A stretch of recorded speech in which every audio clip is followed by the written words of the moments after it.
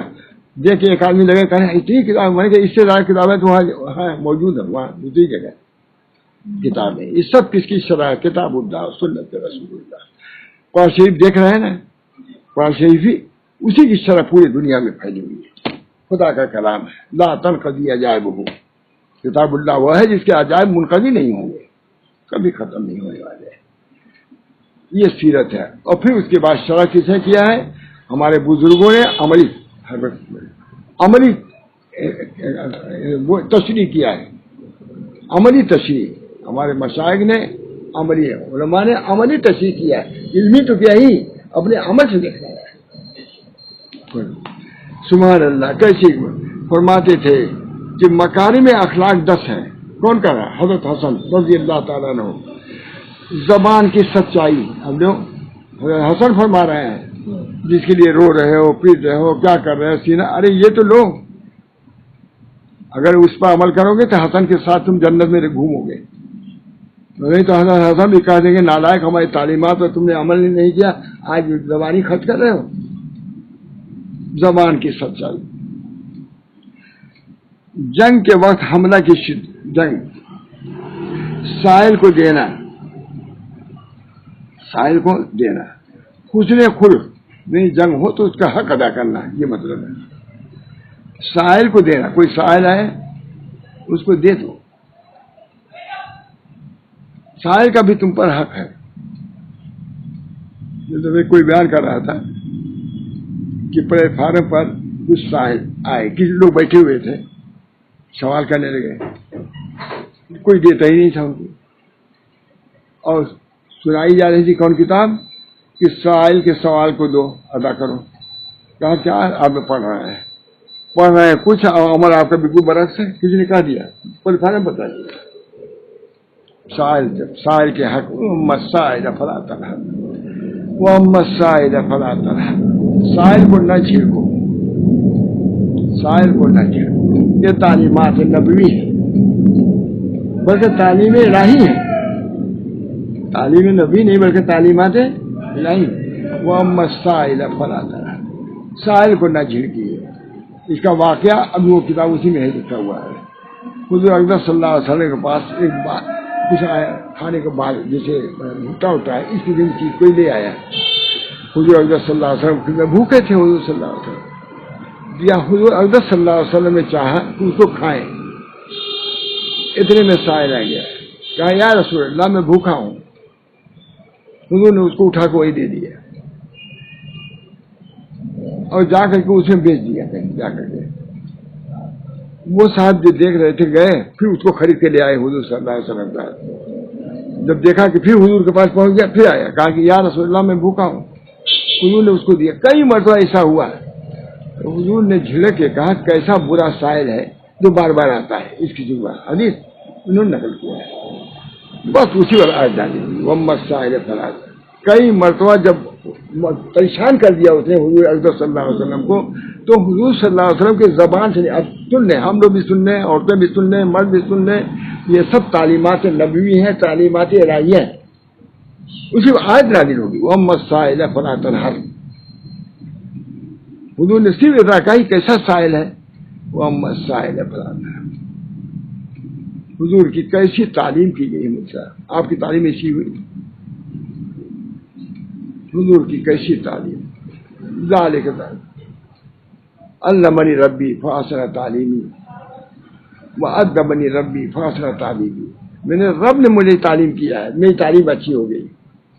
کوئی یہ تعلیم نہیں دے سکتا تھا ہاں کہ 3 مرتبہ کے بعد سال کو جھڑک دیا تو آیت نازل ہو جائے. کوئی کر سکتا تھا؟ یہ خدا کی تعلیم ہے, خدا کی تعلیم. نبی کی تعلیم خدا کرتا ہے. صحابہ کی تعلیم تو نبی نے کیا ہے, اور نبی کی تعلیم کس نے کیا؟ تعلیم خدا نے. کئی مرتبہ کے بعد انہیں بار بار وہ آیا اور مانگنے لگا تو حضور دے دیتے تھے. اتنے میں ایک بات کہہ دیا حضور نے کہ کیسا سائل ہے, بس آ جاتی وہ مسائل فلا تنہر. آج ہم لوگ اپنے اخلاق کو درست کرتے ہیں نہیں. سائل کو وہاں جھڑکو, سائل کو نہ جھڑکو. ہمارے حضرت کے 2 جماعت ہیں اس میں. بعض لوگ یہ کہتے ہیں کہ جو ہٹے کٹے لوگ ہیں ان کو نہ دو, وہی بیچا یہی کہتے ہیں. لیکن ایک جماعت وہ ہے علامہ شارانی وغیرہ کی کہ سوال چاہے گھوڑے پہ سوار ہو کر کے آئے, جب سوال کیا تھا سوال کا اس کا حق ہے, اس کو دو. ہمارے حضرت کی یہی رائے تھی, ماشاء اللہ کرتی یہ رائے, ان کی یہ رائے ٹھیک ٹھاک فری زبردست. کوئی بھی آگے کیسے اچھا کپڑا پہن کے آگے, لباس پہ آگے, موٹر پہ آگے, لیکن جب اسے سوال کر دیا تو پھر سوال کا حق ہے اس کو دو. وہ مسائل فلا تنہر. وہ فرماتے تھے 10 ہے سچائی, حسن سائل کو دینا, حسن خلق اچھے اخلاق, احسان کا بدلہ دینا. اگر تمہارے ساتھ کوئی اچھائی کرے تو اس کو بدلہ دو. صلہ رحمی کرنا, پڑوسی کی حفاظت کرنا, وہ حمایت کرنا, حقدار کی حق شناسی کرنا, یہ سب اخلاق ہیں. حقدار کوئی ہے تو اس کے حق ادا کرو. مہمان نوازی کرنا, اور ان میں سب سے بڑھ کر ہے شرم و حیا کرنا. شرم و حیا, ایسی بات نہ کرو جس سے تمہاری عزت پر آ جائے, ذلت ہو. یہ شرم و حیا کی بات جو ہے اس سے بعد وہ شرم و حیا کر کے اس بات کو چھوڑو. یہ کس کا یہ بیان کیا گیا ہے کہ حضرت حسن حسین صحرا کی طرف تشریف لے گئے. وہاں ایک بوڑھے کو وضو کرتے دیکھا. یہ بھی ہے, دونوں بھائی گئے, مگر وہ بوڑھا وضو اچھی طرح نہیں کر رہا تھا. ان دونوں حضرات نے باہم مشورہ کیا کہ یہ شخص بوڑھا ہے, ہم لوگ کیسے اسے کہیں کہ تم وضو ٹھیک نہیں کر رہے ہو. اب دیکھیے یہ ادب, بوڑھا آدمی اس کا ادب, وضو ٹھیک نہیں کر رہا تھا سنت کے مطابق. آپس میں رائے کیا کہ اگر ہم اس سے کہیں گے تو بوڑھا آدمی اس کا ناگوار ہو جائے, بے ادبی نہ ہو جائے, ہاں شاید اس کی وجہ سے ناراض ہو جائے.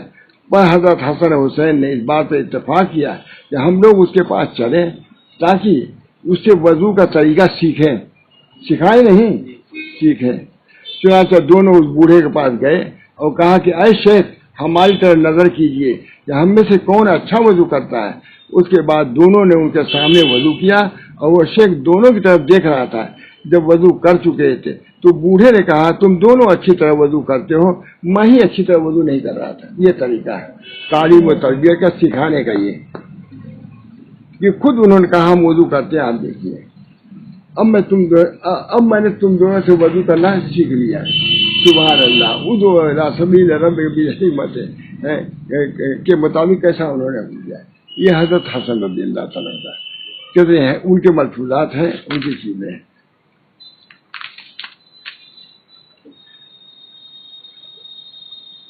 حضرت حسین کے اخلاق بھی سنا دیتا ہوں. آپ کی ذات گرامی فضائل اخلاق کی مجموعہ تھی. معلوم کیا ثابت کر دیں گے؟ غلطی ہے.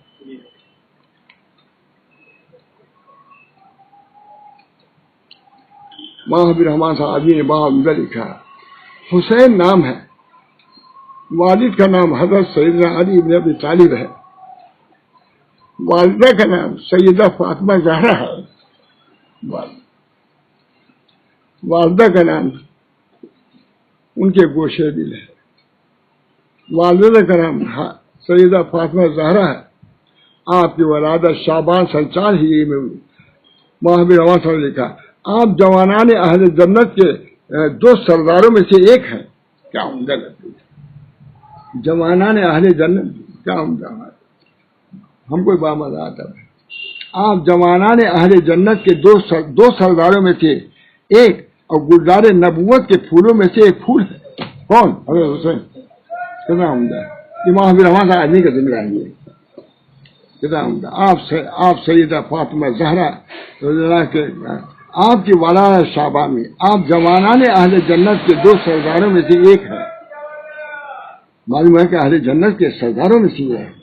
آپ اہل جنت کے 2 سرداروں میں سے ایک اور گلزار نبوت کے پھولوں میں سے ایک پھول ہے. آپ کی ذات گرامی فضائل اخلاق کا مجموعہ تھی. ضدی نہیں تھے. معلوم ضدی بھی کر دیے ہیں. آپ کی ذات گرامی فضائل اخلاق کا مجموعہ تھے. ارباب سیاح لکھتے ہیں کہ کان حسین رضی اللہ تعالیٰ کثیر صلاۃ و صوم و حج و صدقہ و افعال خیر جمیع، یعنی حضرت حسین رضی اللہ تعالیٰ عنہ بڑے نمازی تھے، بڑے روزے دار تھے، بہت حج کرنے والے تھے. اصیل اونٹنیاں ساتھ رہتی تھیں اور پیدل جاتے تھے. اتنے دور کا سفر حج کرنے کے لیے پیدل سفر کرتے تھے. بہت حج کرنے والے تھے، بڑے صدقہ دینے والے تھے، تمام اعمال حسنہ کو کثرت سے کرنے والے تھے. یہ حضرت حسین. بچپن میں آپ کی تعلیم و تربیت خود صاحب شریعت نبی رحمت علیہ وآلہ والسلام نے فرمائی تھی. خود نبی صلی اللہ علیہ وسلم نے ان کی تربیت کی. کیا تربیت میں کمی چھوڑیں گے؟ اس لیے اس کا یہ اثر تھا کہ آپ بکثرت نمازیں پڑھتے تھے. حضرت حسین روزہ بھی کثرت سے رکھتے تھے. تمام ارباب سیر آپ کے کثرت سیام پر متفق ہیں. حج بھی بکثرت کرتے تھے اور اکثر پاپیادہ حج ہو گئے. پاپیادہ مالی اعتبار سے آپ کو اللہ نے جیسی فراغ و باری عطا فرمائی تھی اسی فیاضی سے آپ اللہ تعالیٰ کی راہ میں خرچ کرتے تھے. انفاق فی سبیل اللہ پر بھرپور عمل کرتے تھے جن کی تعلیم قرآن و حدیث میں موجود ہے. یہ سیر سلف، یہ سلف نہیں، یہ لوگ ان کے اخلاق کو اختیار کرنا ہم سب لوگ کے لازمی و ضروری ہے. کتنا بیان کریں. آپ فرماتے تھے لوگوں سنو، لوگوں کے حاجات کا تم سے متعلق ہونا اللہ کی نعمتوں میں سے ایک نعمت ہے. تمہارے پاس حاجات لے کے آئے تھے، یہ نعمت ہے. تم کو تو نہیں جانا ہو رہا ہے، اس لیے نعمتوں سے ملول نہ ہو ورنہ یہ نقمت سے بدل جائے گی. نعمتوں کو خرچ کرو. فرماتے تھے جو جود و بخشش کرتا ہے وہ سردار ہو جاتا ہے. جو جود و بخشش کرتا ہے وہ سردار ہو جاتا ہے اور جو بخل کرتا ہے وہ ذلیل ہو جاتا ہے. جو شخص اپنے بھائی کے ساتھ بھلائی کرنے میں جلدی کرے گا تو کل کے دن اپنی اس بھلائی کا اجر پائے گا.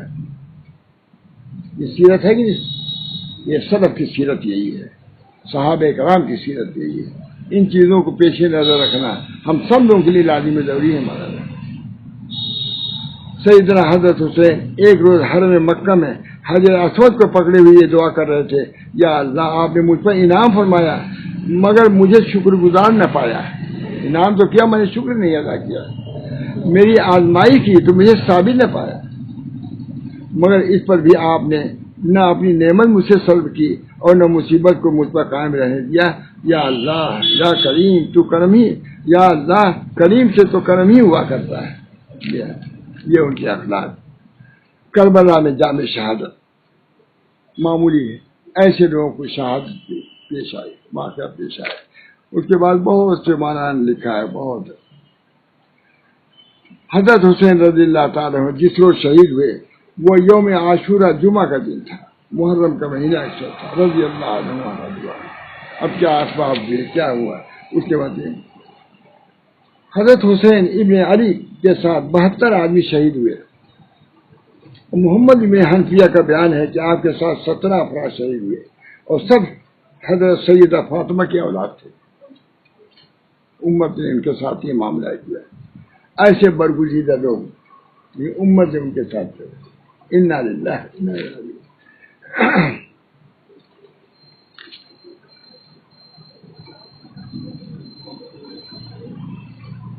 فرماتے ہیں بہت علماء نے لکھا ہے حسین کا قتل بلا شبہ مظلومانہ تھا. لکھ رہے ہیں منہاج السنت میں ابن تیمیہ لکھ رہا ہے حضرت حسین کا قتل بلا شبہ مظلومانہ قتل تھا جو ان کے حق میں شہادت، علو منزلت اور رفع درجت ہے. جو ان کے حق میں کیا ہے؟ شہادت، علو منزلت، رفع درجت ہے. اور اس کا راز یہ ہے کہ ان کے بھائی کے لیے اللہ کے یہاں سعادت نیک وقتی کا وہ بلند مرتبہ طے ہو چکا تھا جس کے لیے کسی نہ کسی طرح بلا مصیبت سے گزرنا تھا. اتنا بڑا مرتبہ تھا کہ اس کے لیے کوئی بلا سے گزرنا ضروری تھا. اتنی بڑی بات. مگر ان دونوں کو اپنے دوسرے اہل بیت کی طرح اس کے مواقع نصیب نہیں ہوئے ہیں شہادت کے، کہ ان کی زندگی اسلام، عزت و عافیت کی گودھی میں بسر ہوئی تھی. پر ایک بھائی کی وفات زہر خوراکی سے ہوئی. حضرت حسن کو زہر دیا گیا، ٹکڑے ٹکڑے ہو گئے تاکہ وہ منصب پر پہنچ جائے. یہ طریق وہ ہے والذین جاہدوا فینا لنہدینہم. یہ جہاد ان کو اضطراری طور سے دیا گیا کہ اس منصب تک پہنچ جائیں. بغیر کسی مصیبت سے گزرے ہوئے کوئی کسی منصب تک نہیں پہنچتا. اس بنا پر ان کو زہر دلایا گیا تاکہ یہ ٹکڑے ٹکڑے ہو گئے. مگر ان دونوں کے لیے اپنے دوسرے اہل بیت کی طرف سے اس مواقع اس لیے حاصل نہ ہو سکے کہ ان کی زندگی اسلام و عزت و عافیت کی گود ہوئی تھی، بالکل عافیت کے ساتھ تھے. بس ایک بھائی کی وفات زہر خورانی سے ہوئی اور دوسرے کے قتل سے تاکہ اس مصیبت کے سلے میں شہداء کا عیش اور سعداء کی منزلت پا جائے. وہ حضرت حسین کا کچھ سمجھ میں نہ آنا والا سفر اور ابن زیاد کا اس سے بھی زیادہ ناقابل فہم رویہ دونوں تقدیر الہی کے ایک منصوبے کا کرشمہ تھے. اللہ فیصلہ کر رہے ہیں یہ کون؟ مناطق. گویا حضرت حسین کا کچھ نہ سمجھ میں آنا والا سفر سب منع کر رہے تھے گئے. ابن زیاد کا اس سے بھی زیادہ ناقابل فہم رویہ کیوں کیا اس نے؟ بات یہ تھی دونوں تقدیر الہی کے منصوبے کا کرشمہ تھے جو پہلے سے طے ہو چکا تھا. اللہ تعالیٰ ان اکابر کے طریقے پر سب ایسی مصیبت آئی لیکن سب سکون سے رہے، برداشت کیا، وہ بدلہ نہیں، سب کچھ ہوا. اس بنا پر اللہ تعالیٰ ہم سب لوگوں کو ان اکابر کے طریق پر رہنے کی توفیق دے. اب یہ ضروری نہیں کہ جان دینے یہ نہیں، بلکہ جو ان کی تعلیمات ہیں ان کو تو پیش نظر رکھنا ہم سب کو ہے. عاشورہ کا دن بہت ہی متبرک دن ہے. اس میں روزہ پہلے ہی سے لوگ رکھتے آئے ہیں. حضور اکرم صلی اللہ علیہ وسلم فرمایا کہ میں ایک ہی دن روزہ اگر زندہ رہا تو ایک دن پہلے اور بعد میں نہیں ہو سکا. اس بنا پر جو کر سکے وہ تو دونوں ملا لے ایک دن. اور میری رائے یہ ہے اگر کوئی نہ رہ سکے 2 دن تو ایک ہی دن رکھ لے. تو میں نے ارادہ کر لیا ہے ایک دن ضرور رکھوں گا. اگرچہ طبیعت تھوڑا سا کمزور ہے، دیکھ ہی رہے ہیں لوگ. اللہ تعالیٰ مجھے توفیق دے، میرے گھر والوں کو توفیق دے کہ اللہ تعالیٰ ان بزرگوں کی سیرت پر چلنے کی توفیق دے. اس درمیان میں اگر کوئی مصیبتیں آئیں اس پر صبر کرنے کی توفیق دے. دعا کیجیے اللہ تعالیٰ ہم سب کو. بہت سے مضامین تھے نہیں بیان کر سکا میں، انشاءاللہ آئندہ بیان کرنے کی کوشش کروں گا اگر زندہ رہا. دعا کیجیے اللہ تعالیٰ اپنے فضل و کرم سے کتاب اللہ پر، سنت رسول اللہ پر، سیرت سلف پر ہم سب کو عمل کرنے کی توفیق مرحمت فرمائے اور اپنی رضا اور خوشنودی سے ہم سب لوگوں کو مشرف فرمائے. یا اللہ اپنے فضل و کرم سے ہماری اجتماع کو تمام جو پریشانیاں ہیں، بلائیں ہیں، وبائیں ہیں، یا اللہ ان سب سے ہم کو نجات دے. سارے ملک جو ایک مصیبتوں میں مبتلا ہے، یا اللہ ان مصیبتوں سے نجات کلی عطا فرمائے. یا اللہ عافیت عطا فرما، خیر و برکت عطا فرما، روزی میں برکت عطا فرما، صحت عطا فرما. ایسی بیماریاں ہیں جو بہت ہی موذی ہیں، مہلک ہیں، اللہ عام طور سے بیماری پھیل رہی ہے، اللہ کے قدرت میں ہے کہ اس کو ایک آن میں روک دے. اس جگہ پر دعا کیجیے اللہ تعالیٰ سے کہ نبی اکرم صلی اللہ علیہ وسلم جو رحمت للعالمین ہیں اور ہمارے سلف